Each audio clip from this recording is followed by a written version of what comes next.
78% of suicide rates worldwide are men. What can we do to help them?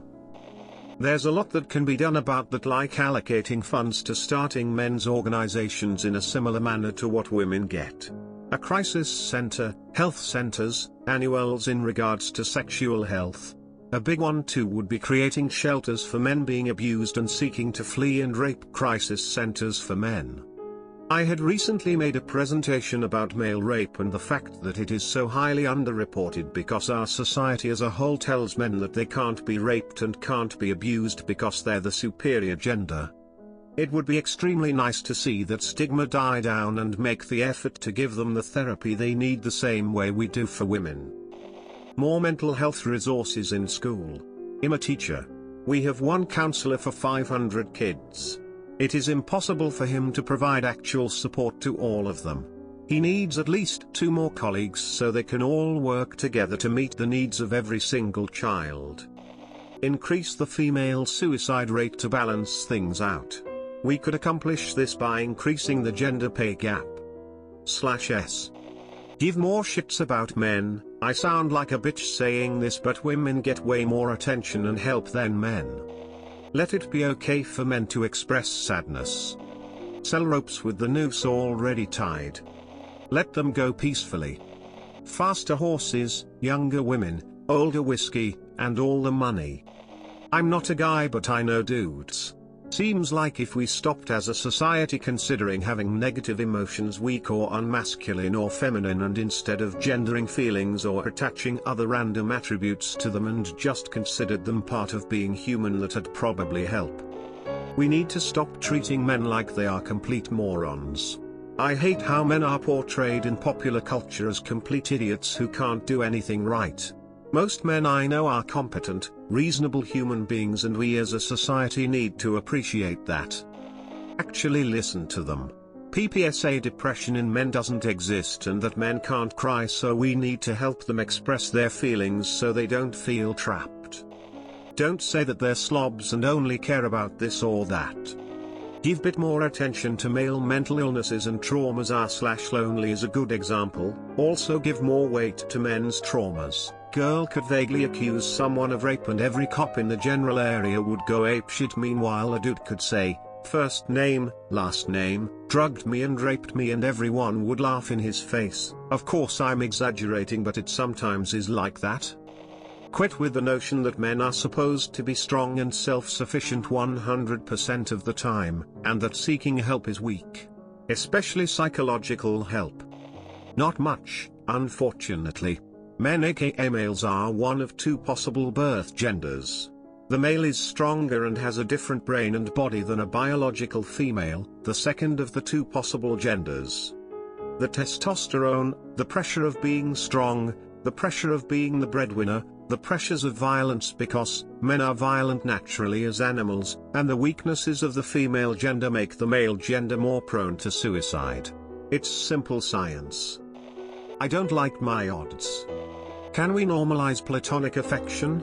BC It seriously helps to have a friend you can hug or cuddle with, as well as talk to about your problems. Stop saying snap out of it, you're a man, end of story.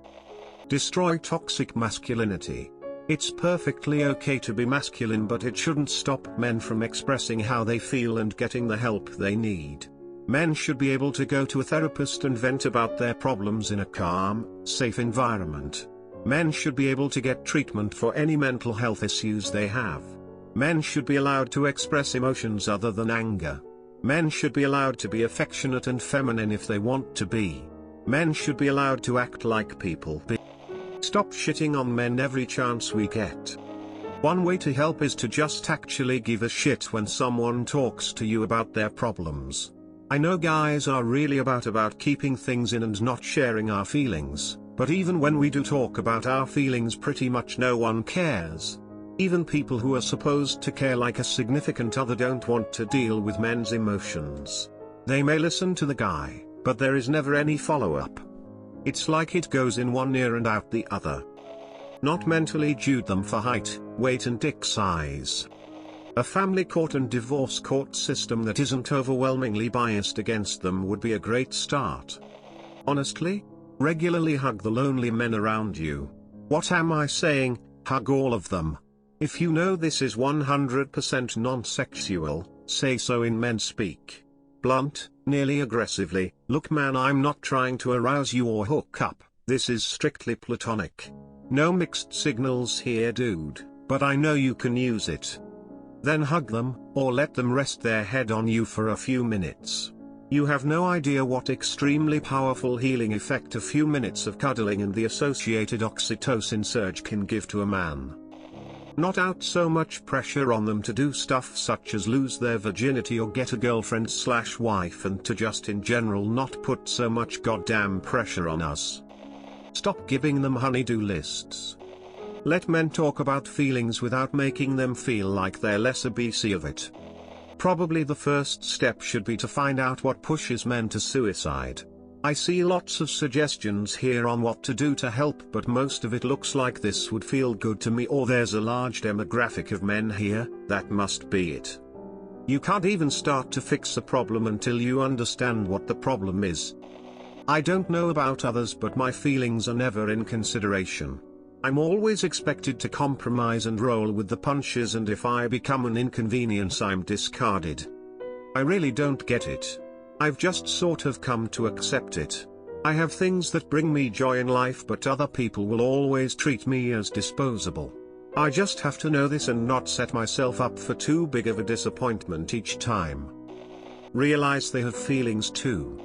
More empathy in general. Government enforced homosexuality. As a 52-year-old guy, I wasn't at all prepared for a midlife crisis. It's a very real thing that men deal with and most don't talk about it. For me, it was the overwhelming feeling that I haven't achieved enough and that I'm running out of time. Some of it was also realizing that I haven't been true to myself, that I had been trying to live up to others' expectations, most of which weren't bad or wrong. I realized that I needed to take care of myself by finding hobbies and pursue interests that made me happy. I'm fortunate enough to have a so that gives me the room to explore my stuff. This is something I will make sure my sons know as they grow into their midlife. Edit, I forgot to mention that the thoughts of suicide come on very strong when I was dealing with the struggles of midlife. I've been open and honest with my so to keep those thoughts at bay. Stop teaching boys from a young age that their sex is the cause of all the world's ills. That they'll grow up to be oppressors and make women suffer. That they have the political/gender equivalent of original sin. Classrooms seem very political and hostile to maleness now. The school my friend's child goes to, for example, has mixed football and girls' football. There's no boys-only football. They have feminist speakers come in and tell them that men commit sexual assaults and ram a consent model where whatever happens it's the man's fault in their faces. Even teachers proudly being sexist and not letting boys play with Lego whilst the girls can. All this with a backdrop of 40% of them not having a father figure at home or even male teachers to provide a role model. Basically, by the time a lot of these boys leave school, I wouldn't be surprised if they'd had a lot of their confidence and self-respect systematically stripped from them, leading to being unsure of themselves, not being able to identify a purpose, or be attractive to women, who typically don't date down, and hence deciding there's simply no point to it all. I remember something about a man opening a shelter for men victims of domestic abuse. There was huge backlash that ensured it never got funding. An actual real quote I read was, "Why should we spend $1 on men when there are still women experiencing abuse?" The guy killed himself after it ran out of money. If you help me, then it becomes homicide. Don't dismiss their emotions or tell them not to have them because they're men. Bring back hobbies. I think a lot of men are discouraged from doing what makes them happy, instead being pressured into working more.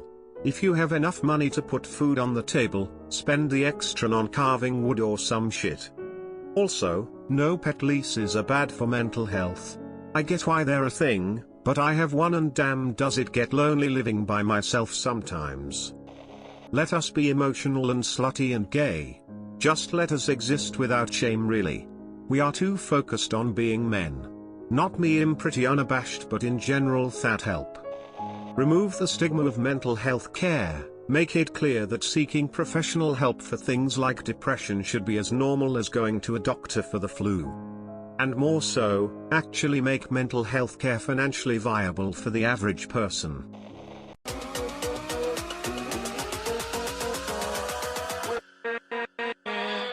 With